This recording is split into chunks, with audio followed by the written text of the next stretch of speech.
It's a pleasant winter's afternoon. Jenny and her two boys are driving home after a Saturday morning rugby game. Everything says it would be on any other day. But what if, just for a moment, Jenny is distracted by something? Let's see what could so easily happen. Mommy, what's it?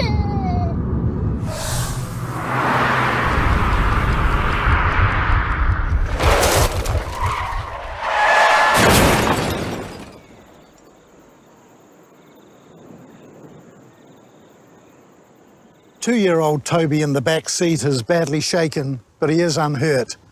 His 13-year-old brother Jack is not so lucky.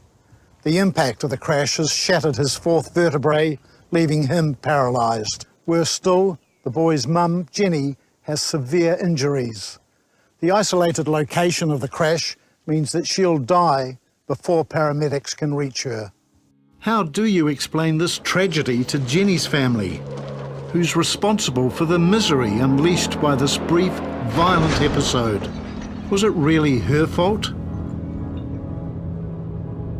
Given what's happened, pointing the finger seems both a waste of time and grotesque.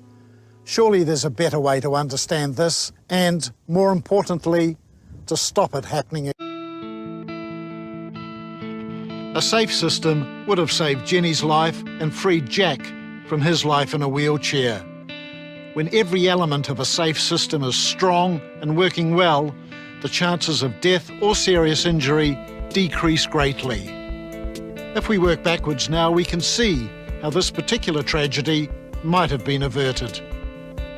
If the speed limit on the road was an enforced 80 kilometres an hour instead of 100, or if Jenny had been driving slower, her car would have hit the pole 20 kilometres an hour slower, or she might not have hit it at all.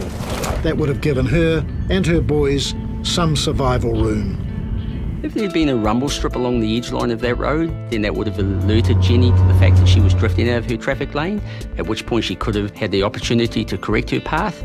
If there had been a wider shoulder, somewhere in the order of 1 metre, then Jenny would have had time to correct her path before she drifted into the gravel and lost control. We could ask ourselves, what if Jenny's car had a 4 or 5 star safety rating?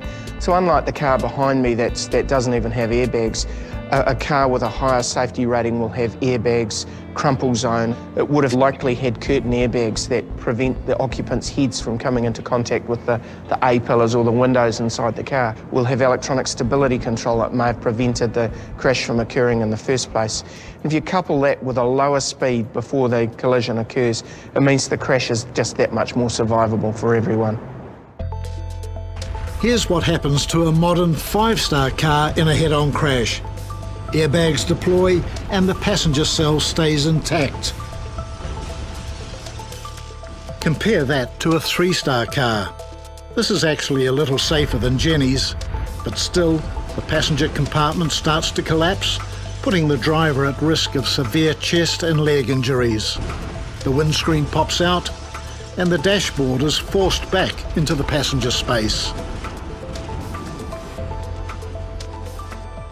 To see how far things have come, look what happens to a supposedly rock-solid 1959 Chevrolet.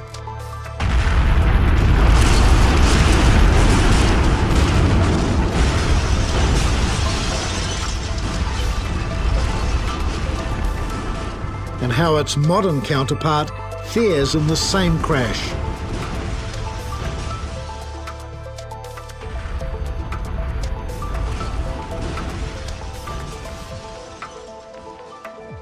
If the car had been fitted with electronic stability control, it would probably have detected the skid and automatically applied the brakes to individual wheels and brought itself back into line. In the end, the pole is what killed Jenny.